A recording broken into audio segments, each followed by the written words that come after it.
Chapter 5 Statue of Kind Prince. There was a prince who had everything he wanted, so he was never sad and was called the Happy Prince. But alas, one day he died. His people made his statue. The statue was made of lead. The two sapphires were studded into his eyes. The statue was put on top of a tall pillar in the middle of the town. In the country, the winters were very cold, so every autumn the swallows flew away to a warmer place. That year, however, one little swallow was the last to leave. The night he came to the town, he stopped to rest on top of the top pillar right between the feet of the happy prince. The little swallow was just going off to sleep when a drop of water fell on his head. He looked up and saw tears falling from the eyes of the statue. "Why are you crying?" asked the swallow. "Because of all the unhappy things I can see in the town. Far off there is a house in a poor little street," said the prince. "Inside there is a woman. In a bed close to her, her little boy. He is very ill, but his mother had no money to pay the doctor's fee. I think he is going to die. Little swallow, will you take her the red ruby from my sword? She can sell it and buy food." So the swallow pecked out the ruby and flew off with it. The little swallow flew on till he came to the poor house. The boy was tossing about in his bed, but his mother had fallen asleep with her head on the table. She was so tired. The swallow put the red jewel close by her. Back flew the swallow to tell the prince what he had done. "It is funny," he said, "but I don't feel cold any more." "That's because you did a good deed," said the prince. All the same, the swallow still wanted to fly away to the warm land where his brothers and sisters had gone. So that night he said to the prince, "Goodbye, I am off now." "Little swallow," replied the prince, "don't go now.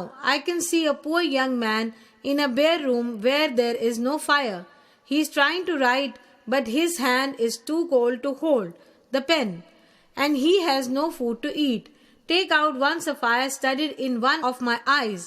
"But I cannot do that," cried Swallow. "Please do as I ask," begged the prince. So the swallow pecked out one of the sapphire from the statue's eye and flew with it to the room of the poor young man. He dropped the sapphire into a bunch of flowers on the table.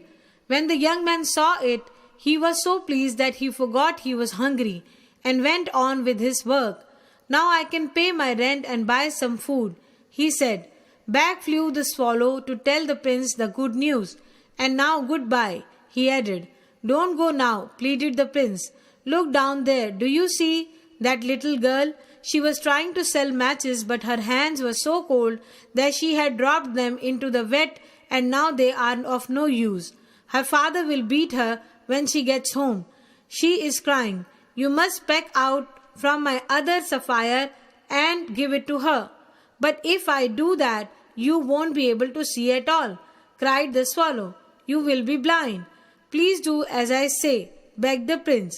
So the swallow took the sapphire and dropped it in the little girl's hand. How pretty! She smiled when she saw it, and she ran off home to give it to the father.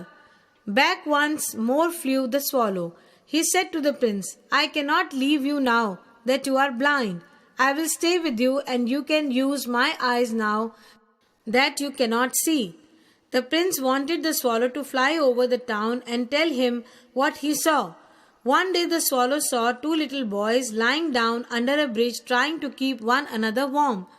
Along came a policeman and told them to go home. He did not know that they had no home to go.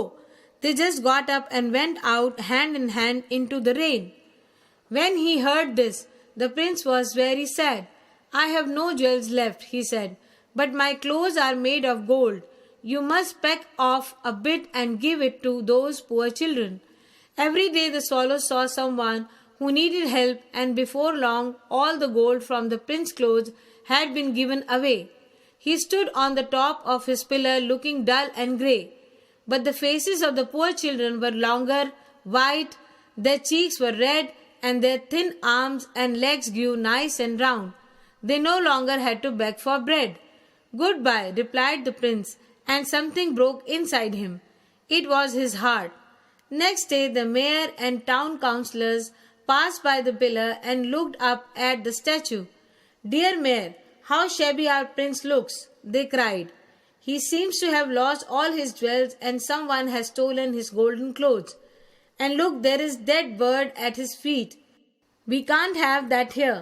It must be taken away at once. We would better take the statue down too," said another councillor.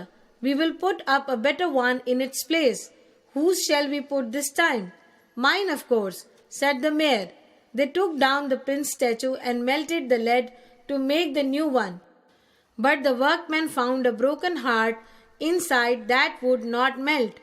So they threw it on the dust heap where the little dead swallow was lying. That night, God told his angels, "Bring me the two most precious things from town." They brought him the broken heart and the dead swallow. And God said, "You are right.